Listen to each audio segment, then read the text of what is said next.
Hey, I got a Chivo for doing that segment much faster than they expect you to.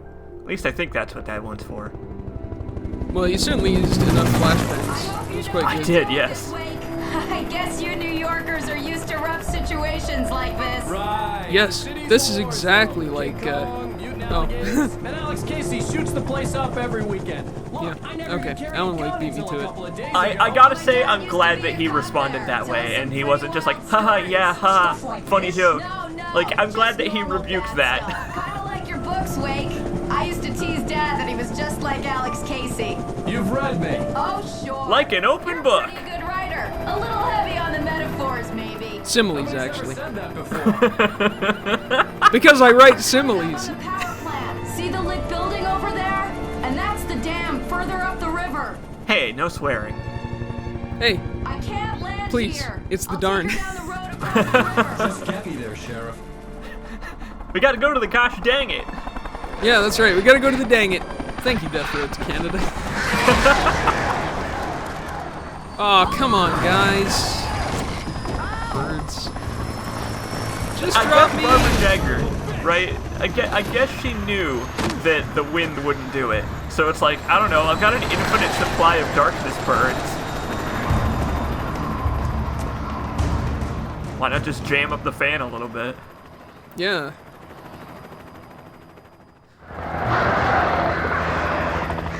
Well, good luck with that, I guess. Why don't you just land quite heavily? You've got room, and it's not like you're gonna need to take off again. I know, it's like, why didn't they just land here? Like, there's room. Like, they were about to touch down before Alan had to kind of just fall. There really does seem like there's room to land. I don't know, maybe Sheriff Breaker just got tired of hanging out with Alan Wake. What we didn't see after that lovely little cutscene is that he kept asking, like, what do you like best about my writing? Yup, yeah, uh-huh, I bet that there was, like, a moment where Alan was like, so, a little heavy on the metaphors, huh? Why do you think that? And, you know, I won't get offended if you tell me why. It's, you know, it's fine if you don't like my writing. It's fine. I won't freak out or anything. Oh, he's such a baby. Well, but that's just our perception of him. Maybe that's not what happened. Maybe Alan took her criticism in stride. Maybe he just gracefully accepted the compliment, and then they crashed because of birds. Yeah, like, okay, Alan is becoming slightly less of a chode because of this game and the events he has been put through, so maybe he is learning, you know? Oh, yikes. Oh, buddy. Oh, no. Yeah, this chapter is hard, by the way. Like, I don't know if you've noticed, but I've gone into, like, glaucoma vision, like, on every fight in this chapter. Yeah, they really... Well, that was strange. I wonder why that happened. Huh. Weird. Anyway. I don't want to call back to Gaslight or anything, but whenever that happens, there tends to be shenanigans. Yeah, it's almost like a staple of this Let's Play so far, right? You know, sometimes you gotta hit your TV, right? You know those old CRT monitors and how they have a degauss button?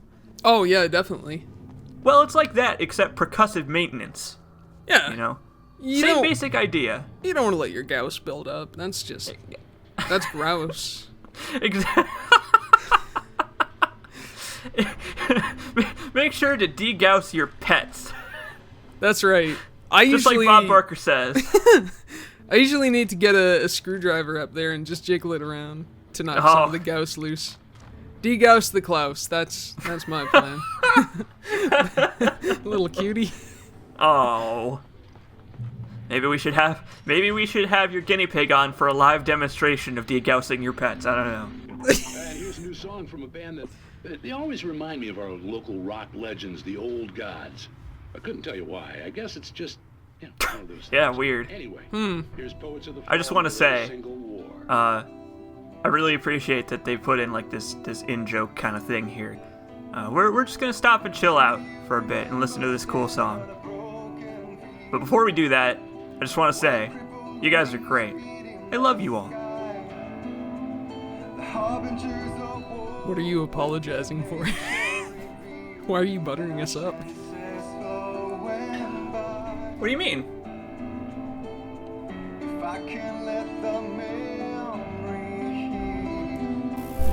I will remember you with me on that field. That's why.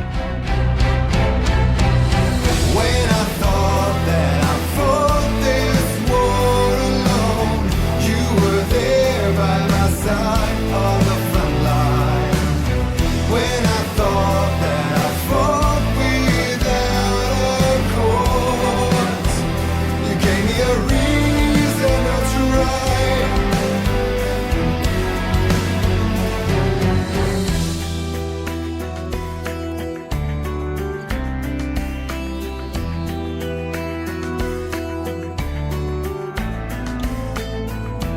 Turn the page, I need to see something new. For now my innocence is torn. We cannot linger on this stunted view, like rabid dogs of war. I will let the memory heal. I remember you with me on that field. When I thought that I fought this war alone, you were there by my side on the front line. And we fought to believe the impossible. When I thought that I fought this war alone, we were one with our destinies entwined. When I thought that I fought without a cause, you gave me the reason why.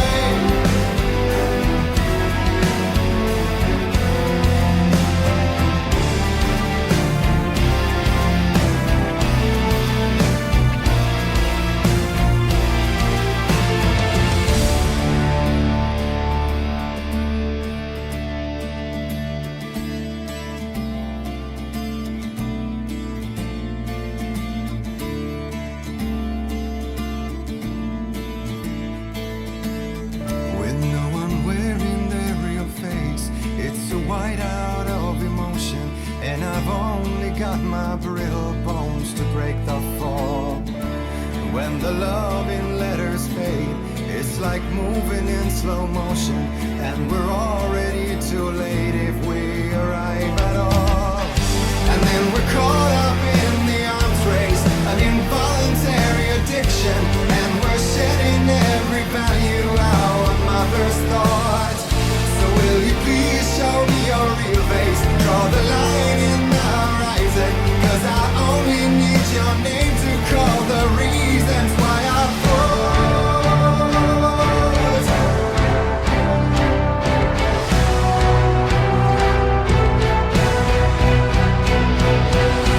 When I thought that I fought this war alone, you were there by my side on the front line. And we fought to believe the impossible. When I thought that I fought this war alone, we were one with our destinies entwined. When I thought that I fought without a cause, you gave me the reason why.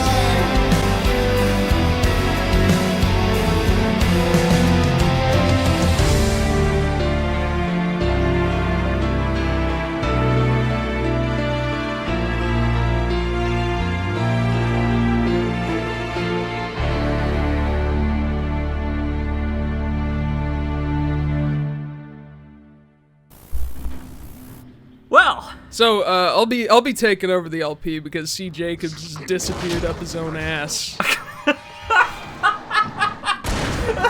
really did. I really did. The best best part is that the song is 5 minutes long, so I had enough time to jerk myself off and finish.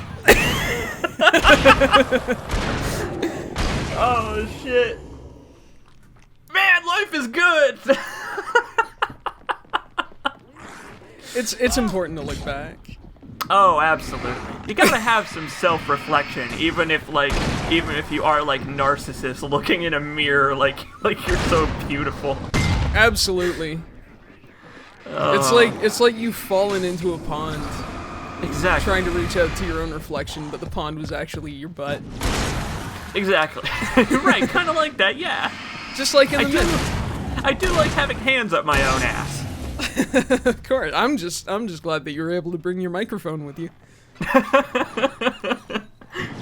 So my original idea for that, right? I stood there and listened to the whole song in the recording, and my idea for that was like, okay, I'll do like a recap of the events so far to make Alan Wake's journey seem like more like meaningful and more worthwhile, because that's kind of this game's theme song, is that song.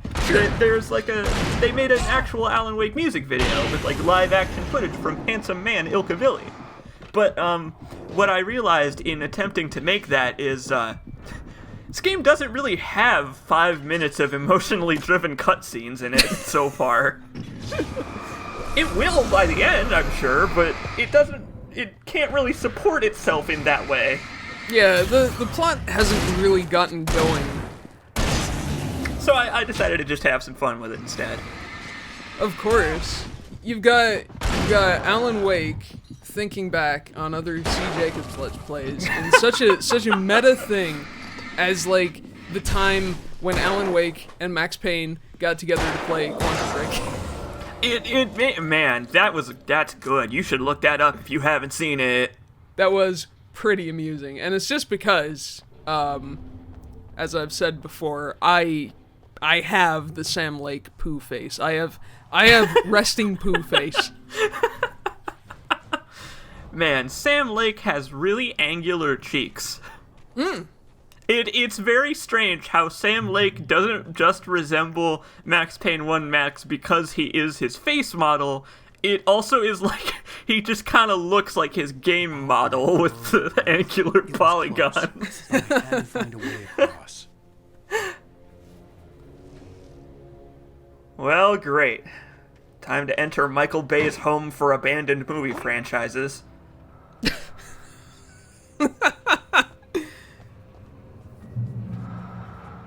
There's a strategy to get through this area relatively easily. I recently had to replay through this game on Nightmare difficulty to pick up all the manuscript pages that I missed. And I discovered a strategy for this area that I don't know if I actually employ, but I'll mention it when it starts being relevant. This area's got a pretty cool gimmick for such a short little segment, and I kind of wish they had gotten more use out of it. That's the gimmick. If the Taken touch the power lines, they just go. Which is weird, actually, thinking about it, because it's like, I guess electricity technically is on the light spectrum. Yeah, I mean, I suppose. It makes me wonder if light and electricity function the same way, because like electric currents generate light. Well, yeah, I guess, in a way. Skippy Granola, tell me, what do you know about the engineering world? Probably not enough to talk this much shit. if I'm being brutally honest. But like, I know virtually nothing, so hey. Well, yeah, I mean, you know, electrical arcs obviously can create light, just, you know, from the movement of ions. I guess so, yeah. You know, like lightning. Right. Yeah, exactly. But it makes me wonder, like, could anything that generates electricity kill a Taken? Like, if I had a stun gun, would I be, like, invincible? Well, let's see. Let's do a quick Google. Okay, yeah. Lumens in, how many lumens in a lightning bolt? How many lumens does a bolt of lightning put out? It's a good question.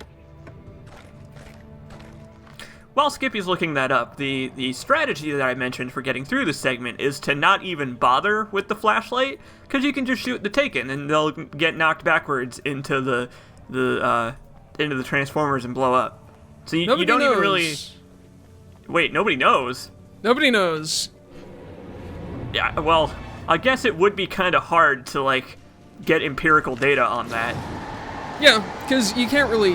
No, but you can have controllable lightning. I'd like to know what the relative brightness of a lightning bolt is, because if lightning were to flash close to a Taken, I suppose that would destroy them. That, you know what? That is an interesting question too. Like, it makes me wonder, like, all of the light sources that kill the Taken in these games, are man-made. So, like, Yeah. it makes me wonder, like, what if non-man-made light sources, like, okay, if a Taken got too close to a volcano, would the intense light from the, like, generated by the magma, would that kill the Taken? I wonder if it has to be sustained light, but no, it doesn't have to be sustained light because flashbangs will kill them outright. Yeah, that's true. I wonder if it's just, like, any light. Like, any form of, like, okay.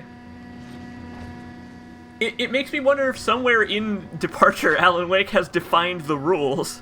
If he, like, spoiled the magic by saying, like, okay, so the darkness is just an absence of light, and that's it. So any light of any form brighter than maybe, like, a night light will do ya. If you were Cynthia was to angry chain down a Taken and surround him by and candles, the way he broke the rules. would that Didn't kill it? understand what was at stake. Ah, Since the if you time like of list them Beasley's one by place, one, she like had would no it pass like some as hard as it had threshold? been. She was tired of protecting the town There all seems to along. be a lot of science that we could do here in this magical horror game. It's true. Maybe we don't need to dissect the frog. Maybe so. Maybe we don't need to look at the owl turd. Right. Those comics are not that great. Yeah. Heyo! No. Zing. Oh no! I'm being punched by a physical representation of motivation. It's the joke is that I'm unmotivated. Ha! It's so relatable. Don't you feel like the world is constantly beating down on you? Well, here's some comics to remind you. Man, is this relatable or what? Huh? Huh? Ah.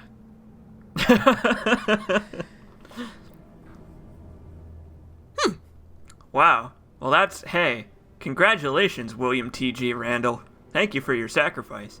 What a badass. I know.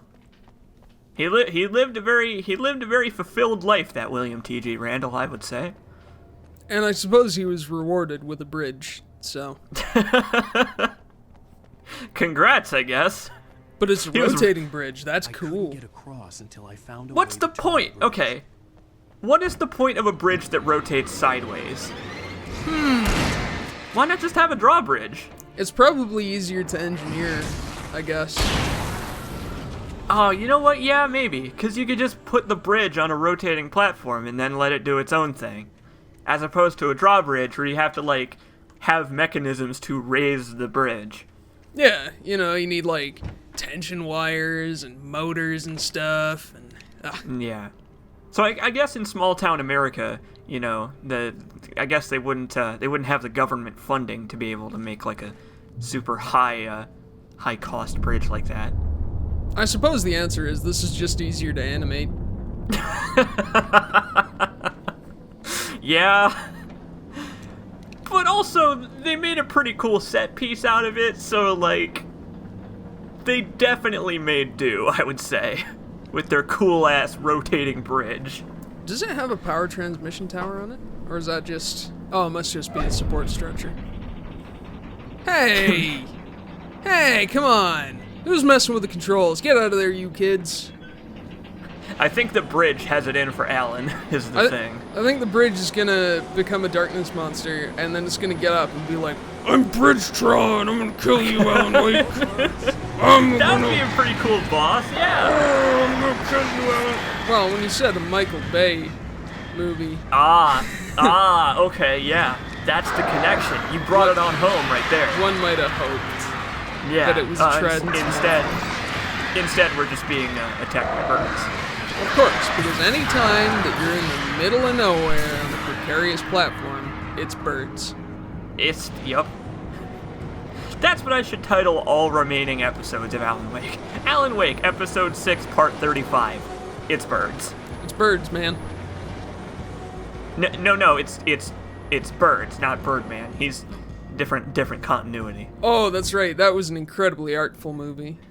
Yeah. Fame is a was a good burden, isn't movie. it, Alan Wake? I liked that movie. I'll have you know. You know, the thing with Birdman, as I was watching it, it's definitely a movie by actors for actors. Yeah, yes. Yeah, I will say that, yes. I liked it, but I will admit that, yes. It's like when Stephen King writes about writers. Yeah, kinda. Hey, speaking of writing, it's time, Skippy Granola, for another visit to Night Springs. Oh, to Night Springs. An absence of creativity. Oh, this is about Alan. Phoning it in today, huh, Wake? It's an autobiographical episode. This is from when he was working on Night Springs. Yup. And he's just like, I can't come up with any ideas, so maybe I better write about writer's block, just like the Kaufman brothers. What if there was a dog that bit people? What if there was a man that bit a dog? Oh, Are we all dogs biting each other? Like it isn't there, but what a great metaphor, Mr. Wake. straight at it. Yes. I'm sorry about that. How did you get here? Well, I'm trying to work. Did you Please come leave. here? In a way. To be more precise, I put everything here but that. Really? But what is it? I guess the temptation is to call it whole, but it's really an absence. Profound lack of reality. Alan's fame. Ah! It's doing so well, too. I came up with 2 old ladies and put something really weird in the basement. It was a great start. Wait. Completely blocked now. I can't imagine what I was up to. Hold on. Surely it's just an ordinary basement. Is it? Why did you call your friend here then? Well, I don't know. You know, coming over for some tea and biscuits. Just ignore it. Want to come over for some tea and biscuits and look at this weird thing? Might turn into a plot hole. Might be one already. Can't imagine what that weird thing in the basement could be. Listen, What if it is a plot hole? Yeah, turn it off. Just turn it off. you should just go back upstairs for a cup of coffee while I try to figure Oh, I was right. They actually did. Okay, sure. If you think that's best. Maybe I should just stop here. Or is that too moronic? I believe the word you're looking for is ironic. Ironic, indeed. Who can tell? It's a fine line between the stupid. Cursed by his own hubris. I guess so. I really appreciate that throughout all of this, the bridge has still been going apeshit in the background. Just whipping around. Hey, I'm trying to watch my brilliance. You stupid bridge. I appreciate that episode of Night Springs. I like that one because, like, they couldn't. Occasionally, the Twilight Zone would have that too, where they would have episodes that were about crazy bullshit, but like they would be like humorous, right? Like that one was about an omniscient god who's kind of a dumbass. But like, Right. the Twilight Zone would occasionally have stuff like that too, where like the concept is like still like standard Twilight Zone fare, where it's like dark and fucked, but like they wouldn't take it so seriously. And I really appreciate that. Yeah, I don't know. I guess I like that whole thing about, well, I created 2 old ladies and then I put something weird in the basement. Let's see where this is going. Right, yeah, like, what could that weird thing in the basement possibly be? I have no idea. It completely boggles the mind. Strap in, old ladies. Things are about to get weird. And then they go on a field trip with Miss Frizzle, right? That's where that was going? Yeah, of course. They go directly up Arnold's innards. And he's like, I never consented to this! And she's like, too bad, haha! Too bad, it's wacky! It's for education! Get out of me, classmates, get out! Poor Arnold, he was always getting shit on. Why? What? Because he brought it on himself, okay? He's always like, I knew I should have stayed home today, and he never does. Yeah, why doesn't he ever stay home? It's because he secretly likes it. Maybe so. Maybe that's the core of his character, right? Is that like he says that he wanted to stay home that day, but in reality he knows that he didn't. He likes the adventure. He's addicted to the thrill. Oh, I wasn't gonna make it like a sickness, but okay, if you want to go there. Yeah, I think that Arnold of the Magic School Bus is a profoundly ill little boy. He has a crippling weakness for field trips. That's right. His foolhardy addiction to field trips will be the death of him. The Magic School Bus is great. Okay, if Alan Wake composed this entire universe, it makes me wonder if he had to go out of his way to write every facet of everything that exists. Like, it makes me wonder if he has been trapped in the dark, in Garth Marenghi's dark place for years, for thousands of years, just writing about every little facet of the universe that he now inhabits. That raises a lot of questions about why he hates the Scottish so much. Loves Nordic people, though. Absolutely. Especially the way they walk.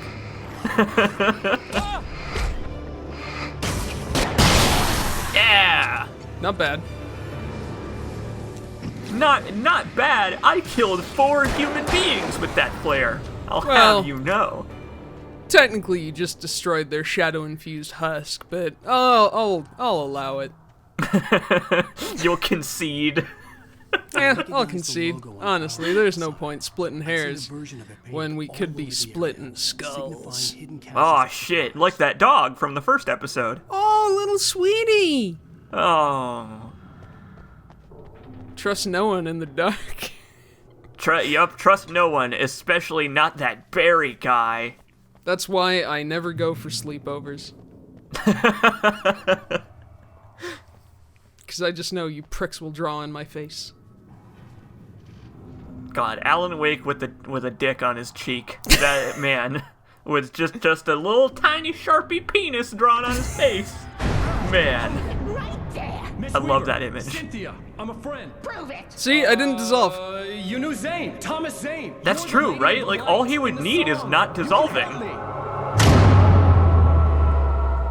All he would have had to say is, I'm not dead. Young man, I've been waiting a very long time for you. Hey! It's the it's the Lady of the Light. Excuse It's me? the log lady. You need to draw Oh. the darkness back. Find the lady of the room log. is at the dam. I built the room to keep it safe. Gone mad with the Will it help me with the find dog? Alice? Will it get me back to Yeah. the cabin? Fine, let's go. Yeah, Get my friends to come back with the helicopter. Oh, we won't go outside. the well-lit room. At night. That's rule number 1. Let me guess. Rules, young man, and where has that gotten us? It's there's a lot of light in there, right? Oh, it's the kind of room that would make any dad have a stroke with fury. All the reserve power will Fucking lights off when you leave the well-lit room. Let me guess. You want me to do it? Young man, you're the Think one I'm who made of wants to money? break the rules. I can't be outside in the dark. The kill switch is outside. Okay, I guess we have to do her dirty work because she All right. refuses to do it herself. Well, that's fine, you know. When you're the one waging a guerrilla war against the darkness from your fucking well-lit bat cave, you know, then You know- you can complain. You know, I guess that's the thing, right? It's like they say, right? If you're gonna wage a war against the forces of darkness, you gotta do it yourself. The switch is on the Of wall facing the course. shore. Never put off till tomorrow what you can illuminate today. Ben Franklin. Yup, yeah, well, he did get illuminated by that lightning bolt. Must go outside to use the Wait. emergency.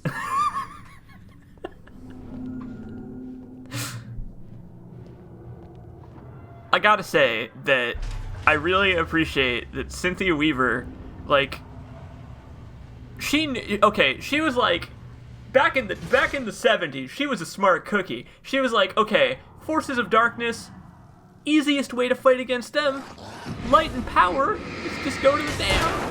Duh. It makes perfect sense. Yeah, of course. I mean, although I have to take some points away from her for being written by Alan Wake, because this is very contrived. You know what? I guess that's true. Alan Wake did write up this whole scenario. He's like, okay, how do I do this? All right, what if a crazy old lady has I'd stumbled into this like crazy world a little over a frigging week light ago. bulb artillery? She'd been living this insanity for decades. It's the thing is, right, I try not to criticize this game for being contrived, right? Because yeah, this is an especially silly thing, right? Like, how does she have the world's stock of light bulbs? Cause like, okay, even if she did have this crazy setup that she has, she would have to be changing light bulbs like every second of every day in order to keep everything perfectly lit so that there would be no shadows. Of course, and then she'd have to go around to all these weird, out of the way places and put down luminescent paint and stuff. Well, okay, it makes me man, lots of things are making me wonder things in this episode. I've noticed. Right? You gotta wonder. Man, making me wonder makes me wonder. Has all of that stuff been there for years? Cause she can't get around in like she's just an old lady, right? She can't get to all of these impossible places. Like, in the first, I think it was like episode 2, there was that plane that fell out of the sky, and then we used it to get up to a cache. How did she get up there before the plane was there? Like, it would make a lot more sense if maybe she had a bunch of, I don't know, the Baker Street irregulars. Yay! Yeah. They kind of alluded to that, right, at the beginning of the episode. What with like Sheriff Breaker being like, "Oh, you call everybody in town, tell them the code word, Night Springs. It's a secret society or whatever." But they don't ever elaborate on that. And I have a feeling that is there specifically because of your complaint that there is no like secret society and it's just her. Yeah, I Like that. suppose Alan Snidely remarked there, who designs these things. Yeah. Maybe he was talking to himself. Is this stupid? I don't know. I don't have time. I gotta write this plot. Yep. But yeah, I don't know. I think that is kind of a weak point of this game, that they expect you to believe that this old lady did all of this stuff, when, like, clearly she's not totally sane. It's certainly the most contrived part of the game. It is. For reasons that we'll see at the end of this episode. Yes, so, I said this at the beginning of this Let's Play. I really like this game's story. But the story of this game gets a little bit hackneyed. Just in certain parts. Yeah. And there's certain things that happen in the story where it's like, there's only so much you can chalk up to. It's a meta-narrative thing. Like, the reason that Deus Ex Machina happens is because that's a story cliche, and Alan's a writer, so he wrote it in, because he can do that, Like, there's only so much leeway that you can give to that, because remember that this story was written by a real, live human being. Yes. The video game story was written by a writer at Remedy. Yeah. Right, and so it's kind of hard to discern sometimes when the writing is like intentionally weak because of flaws in Alan Wake the character's writing, or when like it's written poorly because of poor writing. Yeah. It's just hard to figure that out, and I think that is an interesting discussion, but you'd have to talk to someone at Remedy to find out when that was intentional and not, so, well... Exactly. So, I don't know, it's just one of those things where you gotta, suspend your disbelief, swallow your pride, and not be all squinky about it. You gotta not be a hipster, like we are. So just we've enjoy already, the ride. We've already failed.